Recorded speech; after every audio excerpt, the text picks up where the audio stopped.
Hello. So this is just a short video to showcase the Sustainability Navigator tool, or SusNav as we're calling it. Obviously not quite SatNav, but close enough. Um, so once you've kind of purchased it, you'll get a link and you'll be able to duplicate the template and use it for yourself.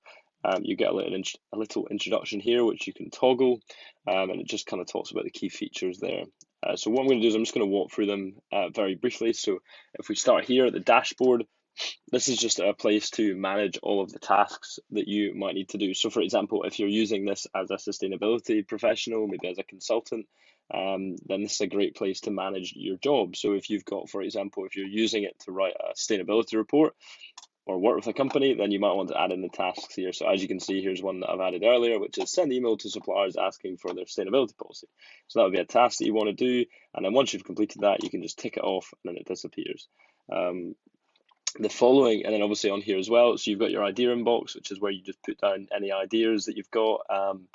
So if you're like, oh, I need to go and do that task, then you can just jot that in here.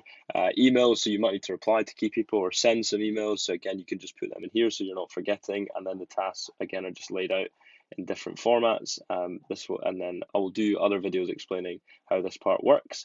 If we move on, you've got the impact assessment area. So the impact assessment area is for conducting, as you would imagine, an impact assessment on a company. So effectively, you can view the impact assessment in different ways. You could go in through the impact pillars, so it's split up into ESG. So if you wanted to look at the environment, for example, then within the environment, the impact pillars are split up into the impact areas. So obviously, the environment's a big topic. So then within that, we have renewable energy, operations, water, food, environmental impact, etc. And then for each of these areas, there's a list of questions attached to them. So if I look at, for example, renewable energy, I go in here, scroll down to the working area, and you've got the questions that you would ask to discover how a company is doing in the impact area of renewable energy. So does the company know how its energy is obtained, or does it have any energy cutting initiatives? So then you could open this question up, and you could, there's some sub questions on this one, but you could add in your responses here to that question. So if you're doing an interview with the head of operations, for example, then you could write in a response here, and that's all captured. As I said just a moment ago, you can view the impact area in different ways. So you can go via the pillar, or you could go straight into the impact areas, and you can just toggle it like that. So you can go into the environment section, governance or social, or you could look at all of the impact areas in a winner.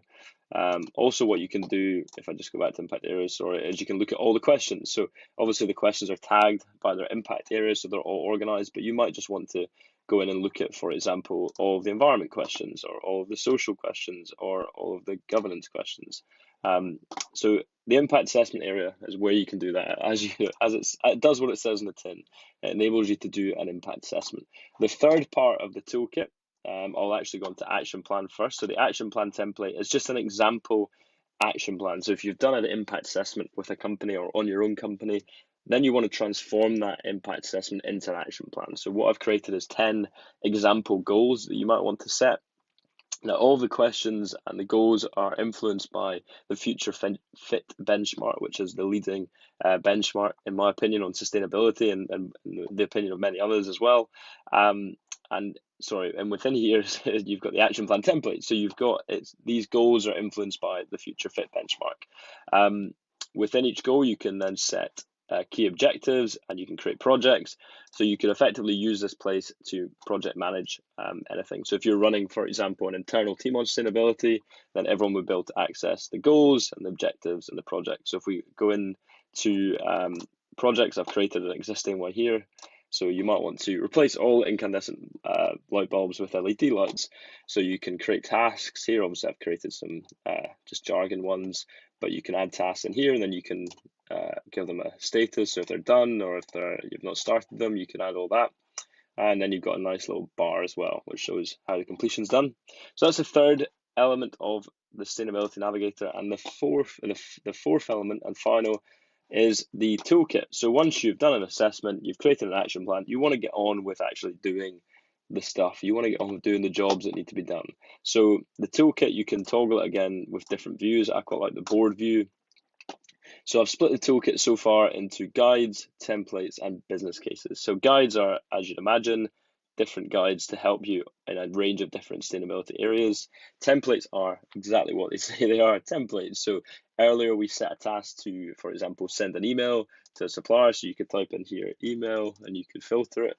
And then you've got email calling for collaborating for collaborators. You've got an email to staff.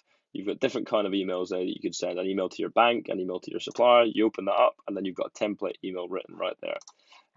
You could also, for example, search policy, and then you've got a range of different. So you'd have like a sustainable travel policy, which you can look at. Again, disclaimer: these are just templates; they're just to help you get started. But nonetheless, at least you're not starting with a blank canvas. You've also got, for example, an environmentally preferable purchasing policy in there. Again, just a template.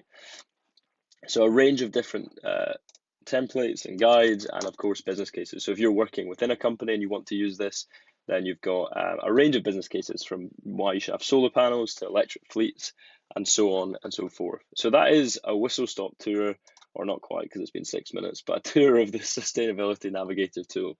So if this is something you're interested in buying, then just go on and purchase it via the Sustainable Pathways site. And if you've got any questions, please don't hesitate to reach out. Thank you.